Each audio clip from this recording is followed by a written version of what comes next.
Hey there, cool kids, and welcome back to another fun bicycle build here in the Copper Chopper series. This time we are doing electrification of the Copper Chopper. Again, hopefully successfully, we're going to be installing the 1000 Watt Bafang mid-mount motor drive kit. This time on Make&Believe.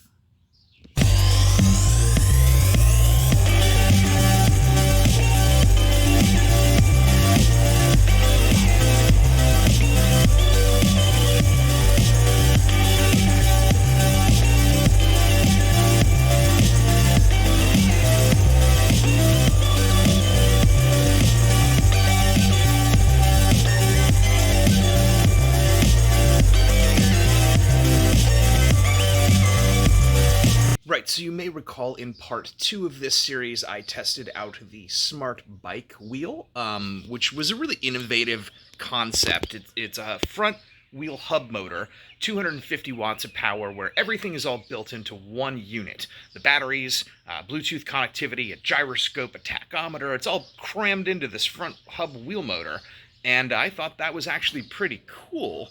Conceptually. For me, it didn't work out in terms of range. The Copper Chopper is a big, heavy bike.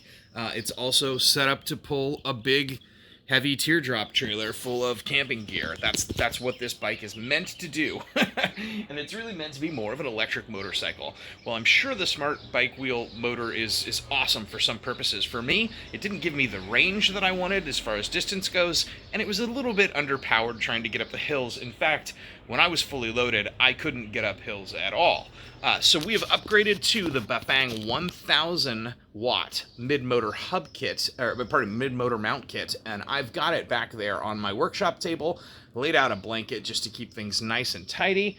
Let's walk through what we've got, and we'll get this thing going.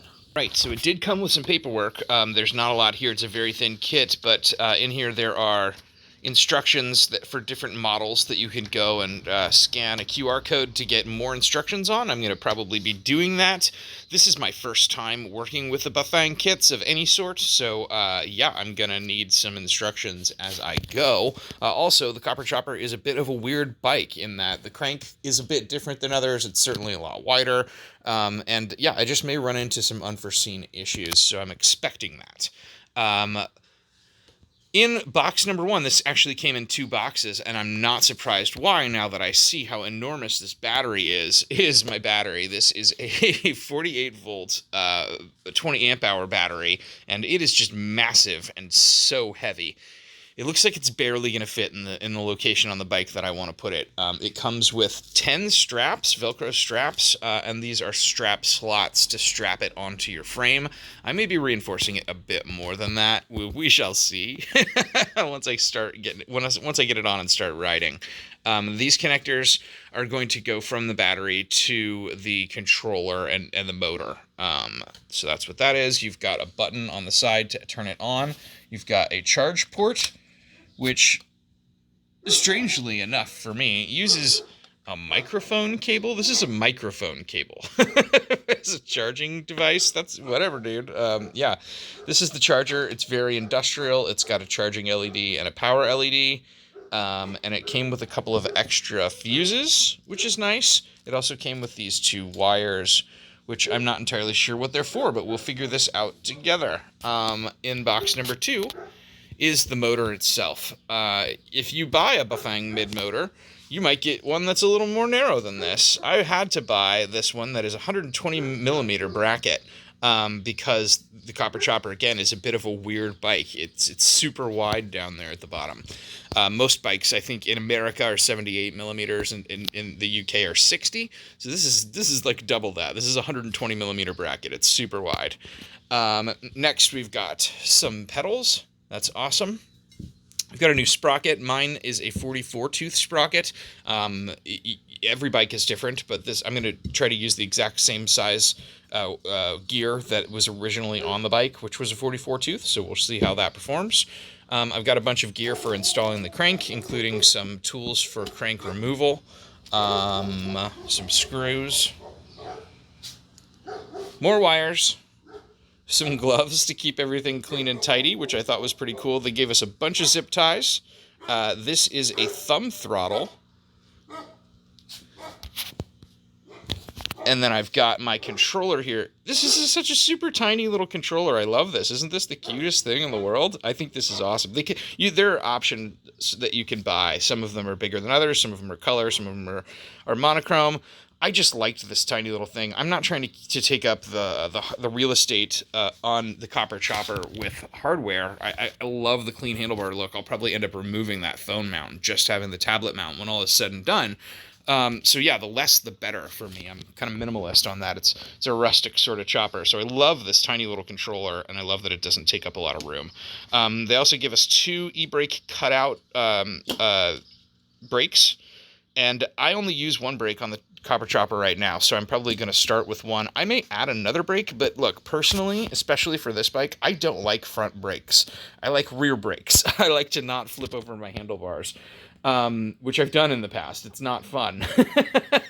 On quick stops when some car comes out of nowhere in Los Angeles and you've got to make a quick adjustment and you hit the wrong brake lever. So for me, I like rear brakes as opposed to front brakes. I like stopping from the back. And I've got a rim grab brake on here now. And just, one brake controller there. So I'm going to, if I do add another brake, I will add a actual rim brake instead of grabbing the rim, a disc brake on the side, so that I've got options of grabbing the rim or grabbing the disc, but they're both on the back tire. That's kind of the plan there.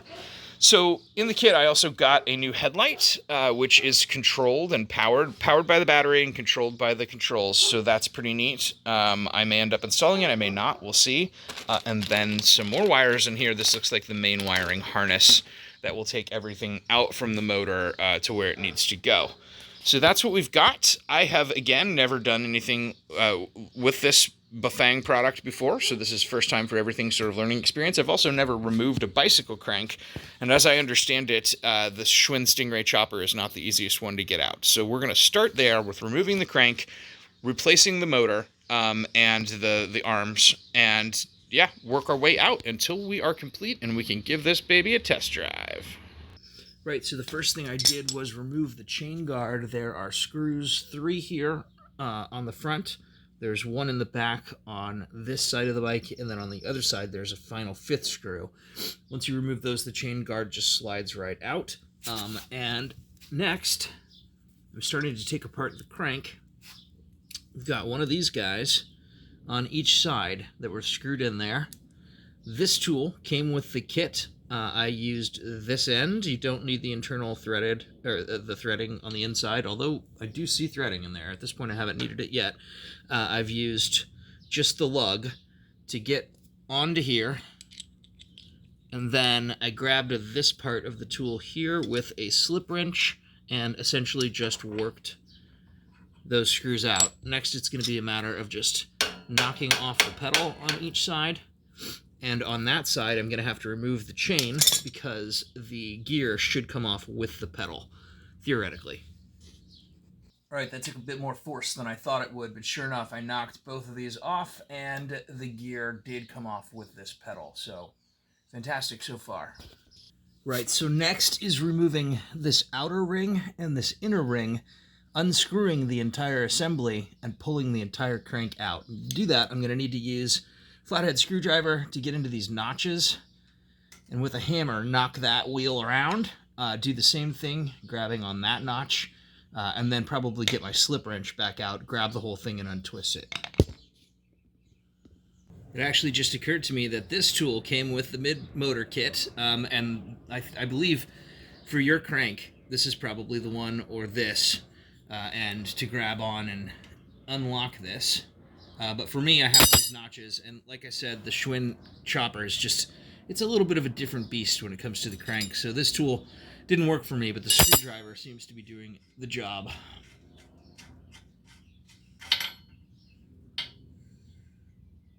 Yep, that worked. Ended up using my robo grips instead of a slip wrench, but probably either would do. Once you get it going, it comes off pretty easy. Right, so after removing the crank, there is this one final piece on the chain side here that needs to be removed, and you'll notice flat edges on either side. I'm going to use a big crescent wrench. It looks like it's really well in there, so it might take a drop of oil to loosen it up. And I'm going to probably also end up using my hammer to tap my crescent wrench once I get it locked on here to unscrew this, because it looks like that's how that works. All right, yep. It didn't take oil, but it did take a big 10-inch crescent wrench, and of note, this one actually comes out in clockwise as opposed to counterclockwise fashion because it's on the other side of the crank. Makes sense. Okay, so now it's time to prepare the motor. I'm going to take my gear and I'm going to slip it over, line up my screw holes, and the domed side, it should dome down as opposed to up. We've got 5 of these little guys provided for this job. Go ahead and start to thread them in. All right, I'm going to get these in and tighten them down. All right, all set. Now it is time to slide this into the bike's crank section. Just like that, so that the gear will come right up against the chain guard mount. All right, now that I've got the motor mounted in here, the next step is to lock it from the other side. So we've got this ring that slides right over. And as you can probably see, I've got a little bit of a gap here between where the bolt's going to start and where it's going to lock in. So they have provided these spacers, which I will be using, like so. Go ahead and start to lock that down here, just finger tight. And then off camera, I'll tighten those up. All right, with that bracket in place, you can see that there's still some give on the motor. What we want to do is lock that down. So I want it to lock all the way to the front here, to where the chain guard attaches.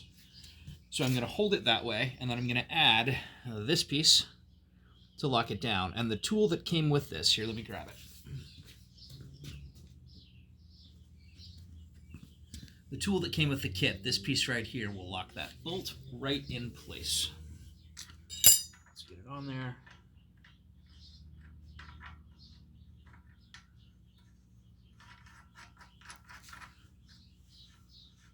Right, hold that up to where it needs to be. Finger tight, and then we'll lock it down.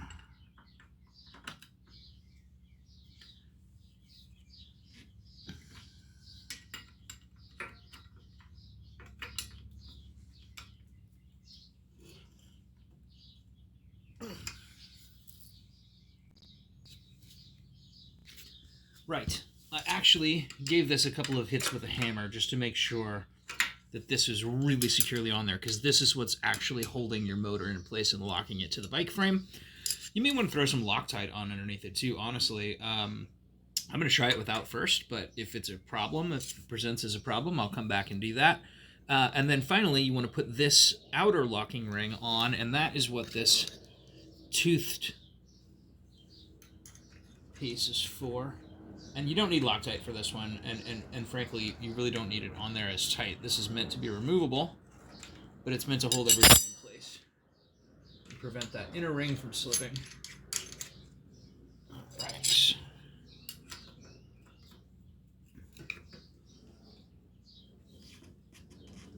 Perfect. Cool, with the motor secure, we will now add the pedal crank and then the pedals. And this is pretty straightforward, essentially lining it up on the square bracket. Yeah, that's going to need some knocking on. And then the kit comes with these 2 screws. That's what this is for. It already has Loctite pre-applied. You're going to screw it in and screw it down real tight. Once your pedal crank is on, time to reattach your pedals. Of course, on the left side, you're going counterclockwise to insert, and on the right will be clockwise.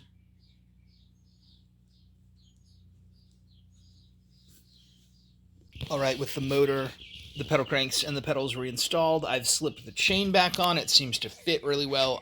One thing I am noticing, though, get a good shot of it here. There we go. Okay, so you see this disc here kicks out from my chain guard assembly. There's no way to get the gear any closer to the chain guard mounting. So at this point, my chain guard is not going to go back on there. And if it does go back on there, it's not going to be covering my chain, so it doesn't serve much of a purpose. And you may note that the chain kicks out a little bit from the bike, starting back at the rear wheel out to where it hits this the gear out here, the pedal crank gear. So I don't know if that's going to be a problem, but it's something I noticed upon install. I'm going to move on to getting the rest of the bike set up, all the controls and all the wiring done, get the battery in, give it a little test drive, and then if I need to come back and retweak things, that's when that will happen. All right, next step is going to be this beast of a battery. And I think it should go here. It's like the only place it actually could go. Although I suppose, that's not even going to fit that way. Yeah, so the Schwinn chopper, again, it's a niche custom bike. It's got this piece of steel in here, in the frame, that kind of prevents mounting this battery back here straight like it normally would on another bike. But there is just enough room to get it in like that. Strap it in. So that's where I think we're going. All right, it's in, and it's actually sturdier than I thought it would be using these straps, but I'll be honest with you, I'm not totally happy with how it looks. Aesthetics obviously are the last thing to consider in a situation where you're building an electric motorcycle, but they're important. They're important to all of us that do these kind of things, and I'm not super pleased with how it looks. I think I still like it better than if I would have used the down tube battery. I avoided that in the first place because I just don't like the look of the down tube batteries. That being said, I really anticipated this triangle being a bit smaller and being able to fit in one of the actual triangular sections that still exist in the frame. Oh well, c'est la vie. Next, it's time to attach all of the control mechanisms and then hook all the wires up, and we'll see about taking this on a test drive. All right, well, the rest of that process was pretty straightforward once the battery and the motor were installed. Let's take a look at what I've done here. Regarding peripherals, starting on the right handlebar grip, moving in, we have the thumb throttle. Very, very, very nice. I've relocated my rear view mirror a bit, and then I've still got my turn signal indicator that belongs to the bike itself. Rolling down and around, I have decided to swap out the headlight that I chose, the retro style bulb. It looked really super cool on this bike, but since this Bafang kit came with a controllable headlight that's really, really bright and is powered by the same battery as the bike, I thought, you know what, might as well install it. I'm going to take that retro style headlight and I'm going to put it on another Stingray. Keep your eyes and ears out for that conversion process happening in the future here on the channel. That one is waiting for me in NorCal, and I'm anxious to get up and get it. But anyway, back to this particular electric motorcycle. Rolling up the left handlebar, I've got a very similar turn signal. It's the same product assembly with the alarm and the horn and all that goodness. This one actually controls the trailer that pops onto the back. There is a little attachment right here that the trailer grabs onto, so it's detachable, and when I'm not using it, of course, I will use the bike's primary turn signal and alarm and brake light assembly right there. But when the trailer's on, I've got these controls on the left-hand side. Moving up again, we've got the rearview mirror, and then onto the control interface, which is so cute. It doesn't take up any room at all. Yeah, I'm pretty stoked with it. As far as cable management goes, I didn't want a lot of wires, and I'm not entirely pleased with one running up that side. I may join these a little more in the future. For now, I'm just going to let it go and see how I like it.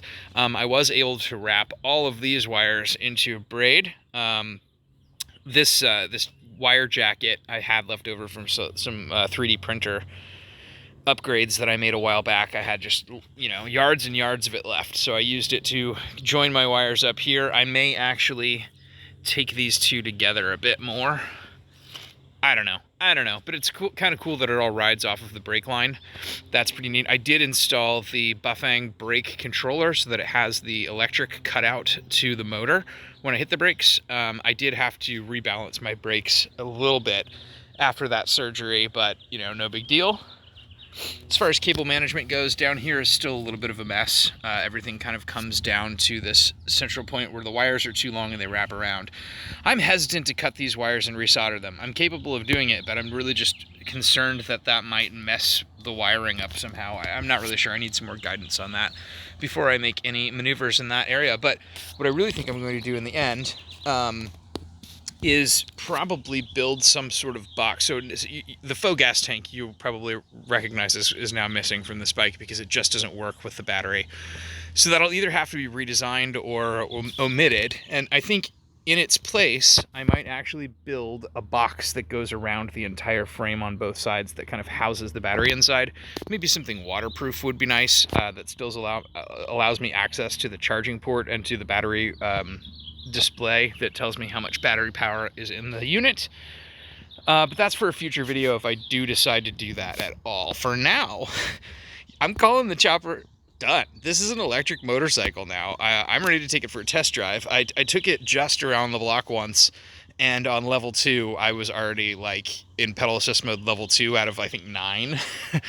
I was already going as fast as I would like to go without like a helmet. So I'm going to put on a proper motorcycle helmet this time, and I'm going to take it for a longer ride, and we shall see what we shall see. Obviously, I am filming this now on my favorite tablet, but that tablet goes here.